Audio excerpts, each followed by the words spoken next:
If you start that situation in high school, it's not likely you're going to get married for 3 or 4 years, and that is an explosive situation. To try to keep young people pure in a long-term relationship. This is a very interesting thing to teach your children. If you want a boyfriend or girlfriend at 14, 15, what is going to happen? You are not going to be able to marry for many, many years. You're going to have one boyfriend, girlfriend, and then another one and another one, and your purity and holiness will become, well, more and more pressure will be put on that, and after a while, it will start slipping. Young people cannot have boyfriends and girlfriends at 14 or 15. Even a first-year university graduate, they've got 4 years or what of studying. What are you going to do for 4 years if you have a boyfriend? How are you going to stay pure? Rather make great friends. Keep your tongue in your mouth and your clothes on. If you value purity and holiness, don't start rotting from the inside out.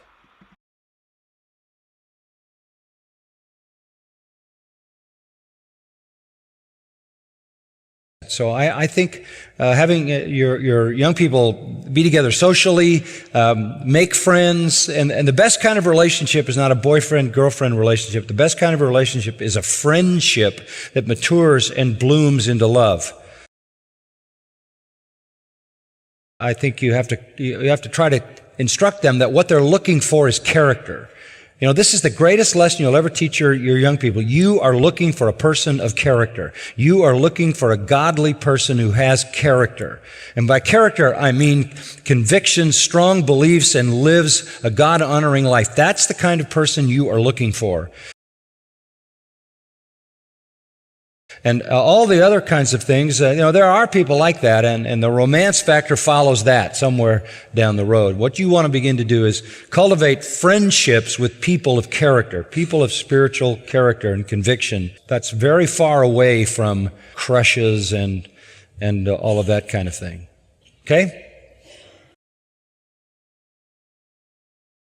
How do we pursue? How do we evolve it from platonic to romantic? The thing is, if we get the platonic right, the romantic will come easy. It'll just come easy. If you can establish that I'm here to be your friend, to be a brother, to be a sister on your worst day, then what you've now established is complete trust. Now, don't get me wrong. There's gonna be guys and girls who feel like you're putting yourself in the friend zone. And they're gonna be like, I don't understand that. I don't get that. I did this with her. I put myself in the friend zone and I wanted to just be her friend. And I told her I want to get married, but as a brother-sister relationship, brothers and sisters aren't supposed to hook up. She didn't understand that because she equated hooking up to her seeing her value. So she thought, I don't value her. And so we broke up because the only way you can understand that is if you're a Christian. The only way you can understand that is if you have somebody in your life who wanted nothing from you. And there's actually nothing we can actually even give to Christ. And yet he says, but I want you because you're mine and I love you. So unless you have that kind of love to love from, you can't love like that. And so we broke up and then I found Lokilani. So it was meant to be. And this is how Lokilani and I met. We met on Valentine's Day. We didn't kiss until our wedding day. And I established that right away. I'm here to be your brother. I really like you. I want to be with you, but this is a boundary I'm not going to cross.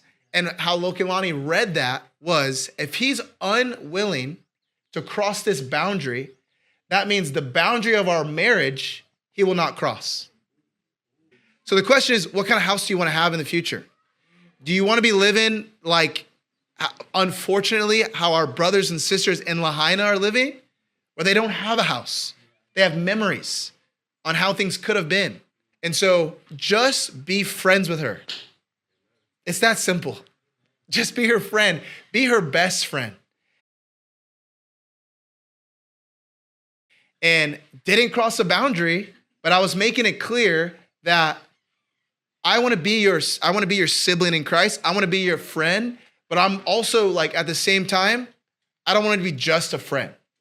I want to be more than a friend eventually. But right now, I want to be your best friend. I want to be the person that you talk to when you go to sleep at night. I want to be the last person that you pray with in the day. That's the kind of friend I want to be. I established that right away to the point where guys had to back up. And it wasn't like I was claiming my territory or anything like that. I was just saying, I was telling them, if you are going to try to go after Lokalani, you're going to have to compete with a friend like this. God knows the consequences of people living a promiscuous life, and time again in His Word, He warns us against this lifestyle. So there is nothing wrong with you wanting sex. However, it is meant to be obtained through the parameters set by God.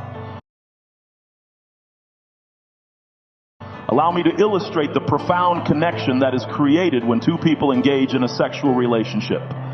Fornication builds a spiritual connection between people. Why do you think breakups are so difficult? When the relationship ends, you feel so lost, as if something has been taken away from you. But the truth is, something has been taken away from you. A part of you has gone with that person, and a part of them is with you.